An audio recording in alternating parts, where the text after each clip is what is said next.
We're taking you on a tour of homes around the world that at one time were a lighthouse, a church, even a cemetery chapel.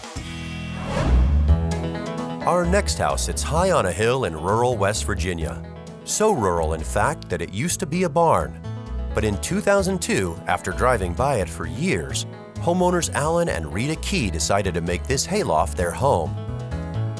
Nicknamed Camelot because of Rita's affection for camels, the renovated home boasts one large master bedroom, one bath, one guest loft, an office, long kitchen, and enormous open living space. It started out as a real rustic barn, and then we renovated it, and now we live in it. Originally built in the 1940s, this calf barn was part of a larger farm owned by a local family.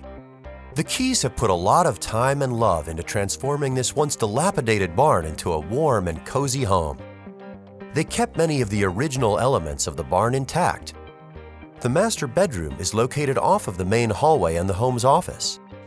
Located here is one of the home's most distinguishing elements, the original front door. This is one of the front entry doors that we were able to incorporate as an interior door. Still has some of the original hardware on it, mounted to the original post we try to keep visible. Yeah, he couldn't get it off, so I had to just leave it on there. The master bedroom runs the full length of the house, taking up a third of the downstairs floor plan. The home's kitchen also takes up about a third of the downstairs space. It begins high with a seating area and added fireplace, and then slopes down towards the sink and laundry room area. This was an animal barn, so it sloped back from front to back so you could get rid of the animal waste. Because of the slope of the house, Alan had to create a step to make the space usable. The focal point of this kitchen is the original siding and windows. Moving upstairs, the Keys have created two living areas out of a former mice-infested hayloft. Where I'm standing, right beneath me, is the original opening for the loft. That's thus why we built the stairs. Moving from the guest room area, we enter the main loft.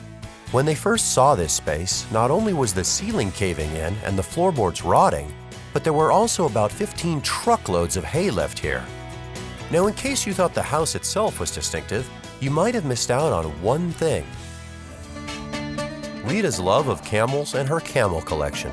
My father was born in Lebanon, so he would always tell us stories about camels and different things like that. There are camels in every room of the house. There's nowhere you can turn in this house that you don't see a camel. Alan would go and buy me little camels. This is a rocking horse he bought me. It's amazing how many places you'll find camels, especially these days.